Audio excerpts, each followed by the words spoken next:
Hello there guys, what is going on? Son of Chelsea back here again for my team selector and preview ahead of tomorrow night's game against Leicester in the Premier League.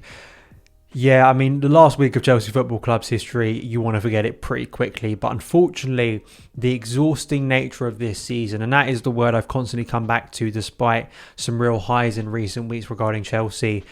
I have to say I will be glad when this season is over, even if it does end in really good fashion with us winning the Champions League. And that's the thing this season. You know, the players at times have looked drained, and I do worry for some players within this squad who've had to play so much football this season. And, you know, for Chelsea psychologically, after that horrible FA Cup final defeat, going into this game, a game of this magnitude, getting their mind set against the same opposition they faced on Saturday, you know, all of those elements that sure aren't tactical, you know, sometimes may not feel as logical. I think those things are going to make it a really difficult test for Chelsea, who need to win their final two games. The likelihood is Liverpool, of course, winning late on against West Brom. They'll likely beat Burnley on Wednesday. I think there is a scenario now that if Chelsea do win tomorrow night and Liverpool will either lose, I think it will fail to win against Burnley on Wednesday, then maybe we could have top four wrapped up. But the likelihood is Chelsea need 6 points against both Leicester tomorrow night and Aston Villa on Sunday in the final game of the season away from home. It didn't need to be this way, you know, and that costly defeat to Arsenal is looking very costly now.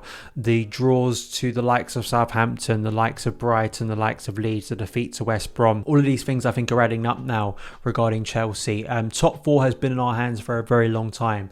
It has, you know, I still see people talking about what was going on in January when we were ninth but only 5 points behind top four. That's how chaotic this season has been. Liverpool in recent weeks have been further away from the top four and have managed to claw it back. So the idea Chelsea, this has never been mission impossible. This has been in Chelsea's control for a long time. And to be honest, at this point, and it may seem like a really negative thing to say, I think that, you know, top four for me is not a success. It's not. It's the bare minimum. Last season, it was very different because of the transfer ban, because of the young players, all of those things that we've gone over a million times. And there was a feeling that, yeah, getting top four, I think, was it's not an achievement. It doesn't go on the honours list. But I think based on the context of last season, I think we understood it was a very good thing to still get Champions League football, to retain Champions League football. And then we had that incredible summer of spending. This season, top four was the bare minimum. It was literally just like standard. You know, Chelsea needed to get top four. It's not seen as a success for me. It's not improvement. You know, Chelsea getting top four and no trophy is basically just continuing the cycle of us in the Premier League over the last 4 seasons. So even if Chelsea do win tomorrow, which would be brilliant, and we do beat Aston Villa on Sunday, which would be really good, and we wrap up that Champions League spot, yes, it's good for investment. Yes, it's good to still be in the Champions League. We've got to the final this year, but I don't want it to be seen as some great triumph, because it's not. You know, it's not an FA Cup. You know, FA Cup means more to me than top four. It does, and if Chelsea presenting themselves as a massive club that always wins trophies, top four is not that. It just needs to be sort of a bare minimum, and you need to see improvement in the Premier League next season, because I think a lot of us are getting sick and tired of the fight for top four every year with the investment we have.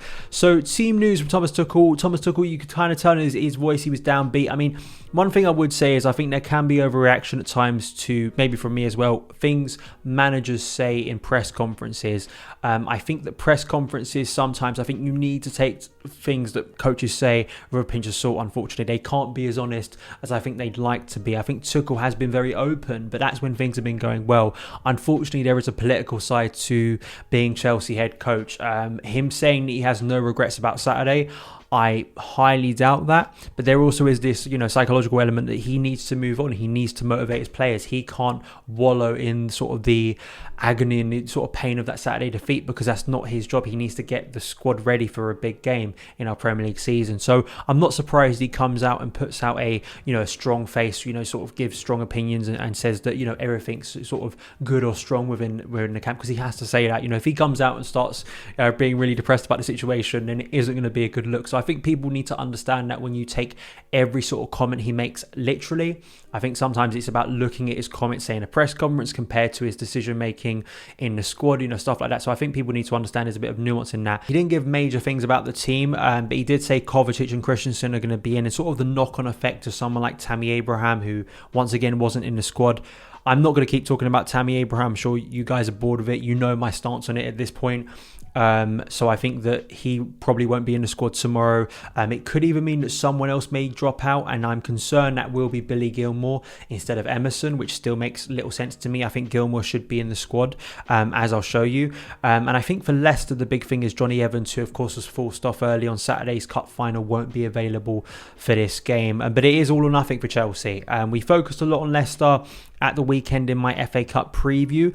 So I think there's a lot to know about Leicester in terms of the game it's going to be. I expect it to be quite a similar game in terms of their approach. I think they will look at it and go, yeah, sure, a win is a must, but a point really isn't the worst result for Leicester going into that final game away to Spurs. I think a defeat for them would be quite disastrous, to be honest, and a defeat for either team would be disastrous. So it's going to be a cagey game. Psychologically, how both teams approach this, Leicester, the buoyant sort of mood they'll be in after winning the FA Cup, the psychological sort of impact of beating Chelsea, beating them twice this season and potentially going for a third on Tuesday. But you do wonder if maybe we've seen at times where teams win a trophy and then a couple of days later they're not quite at it. I wonder if that could impact the Leicester squad, but I fully expect it will be another cagey tight game given what's at stake in the Premier League, because it would be very disappointing for Leicester to win the FA Cup, yes, but then drop out of the Champions League again. I think that would be seen as not the best end to what should be a brilliant season for them. So there's still that at stake. I want to quickly go into my predicted lineup in terms of what I want from this game. I think one of the biggest mistakes Tuchel made on Saturday was not starting Ben Chilwell. I don't think he'll be making that mistake again. I think if he does, I think it'd be very silly. I still don't understand the decision making. Ben Chilwell has been one of Chelsea's best performers in recent weeks and months at this point. You saw in the move to the goal that was disallowed why Ben Chilwell is the superior left wing back to Marcos Alonso. The movement just wasn't there. I mean, wing backs are a big part of our game. The space or just the lack of mobility from Alonso really hurt us in attack, to offer that wide option at times that Chelsea need from their wing backs. That's how we stretch to play. That's how we build up from deep a lot of the time. You see those 1-2s between, say, Reece James and N'Golo Kante. That really helps open up the pitch for us, especially when we're counter-attacking. You saw that a lot against Man City.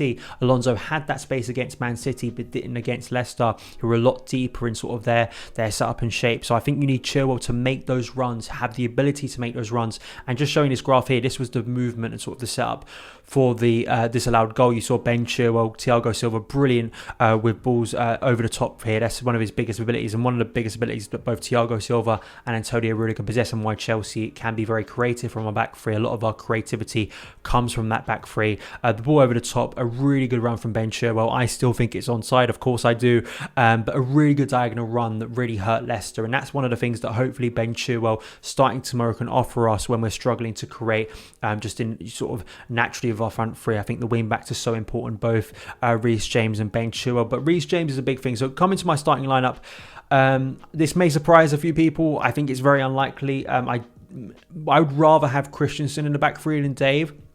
I don't think Dave had a great game, and I think that him playing at right wing back still limits us. I understood it against Real Madrid, but I think I'd still want Reece James in this team.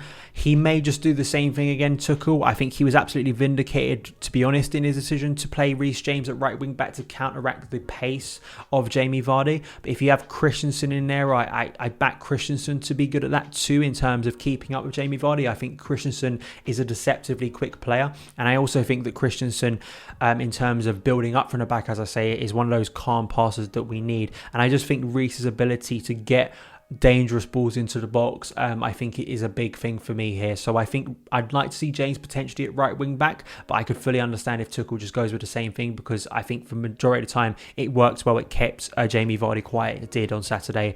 So I think there's an argument to just keep the same basically back three of Rudiger, Thiago Silva and Reece James, but Christensen is back, so we may see him get back into that defensive three rather than Azpilicueta. So the double six I think is an interesting one.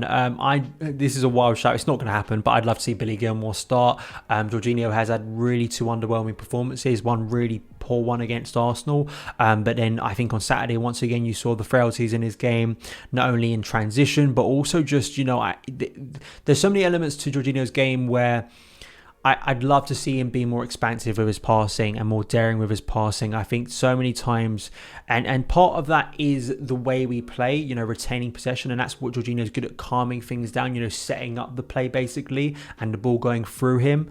But I just think at times Chelsea need to go for the juggler in this game. I don't want to see a passive game from Chelsea again. And I think Billy Gilmour's a lot more daring. He has more mobility. I think the way both him and Kante worked brilliantly against Man City at times. But it's not going to happen. I think it's actually much more likely now Kova's back. He'd take the place of Jorginho. And I think it's actually more likely once again Jorginho and Kante play together. So I think actually Kovacic is more likely. But I think Gilmour has really impressed me when he's played recently. And I think his performances deserve a lot more credit and a lot more minutes, but I think that's unlikely.